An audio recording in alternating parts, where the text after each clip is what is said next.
Okay, so the next topic I'm covering is search intent and what it means for you and your website. And this is a really, really important concept. It's going to underpin all of your SEO strategy. So what actually is it? Search intent's used to describe somebody's motivations when they use a search engine like Google or YouTube, Bing, etc., etc. What they enter into the search box, either by typing it or increasingly by speaking it, is just what they're describing, what they're looking for.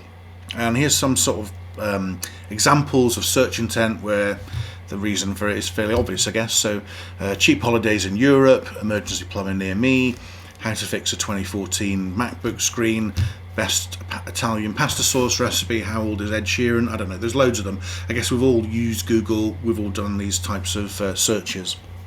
And as you can see from this list, there's different types of searches, and some are more informational, let's say, and then some of them are more specifically focused on somebody wanting to take an action and buy a service, and also potentially how keen they are to do it. So if somebody's searching for emergency plumbing near me, I'm going to suggest that they need to hire somebody absolutely immediately, whereas somebody browsing cheap holidays in Europe might be a little bit more leisurely about it, maybe earlier on in their buying process.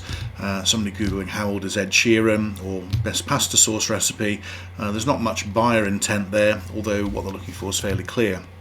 So what we want onto our websites are people that are looking for a service. So the SEO that we're going to focus on is going to try and draw up those kind of people and appeal to those searches. So it could be people that earlier on in the process were searching, or it could be people that are definitely looking to buy, but we're looking to capture these sorts of people.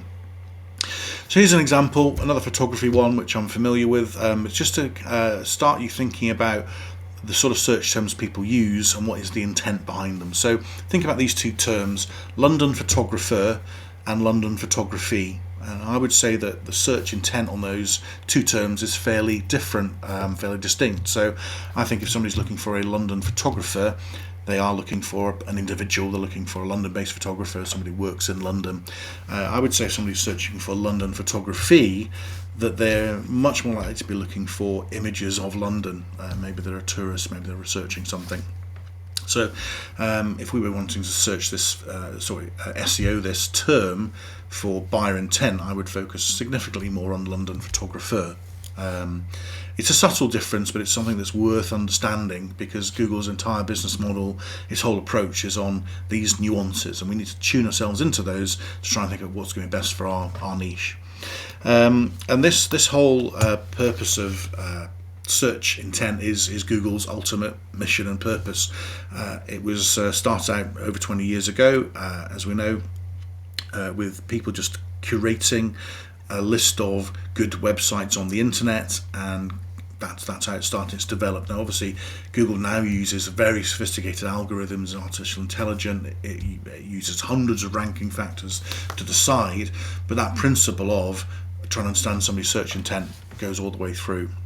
Now there's a concept I'm going to talk about here which is called expertise, authority and trustworthiness, and this is something that Google's focusing much more on now, because it wants to make sure that its users have the best possible experience.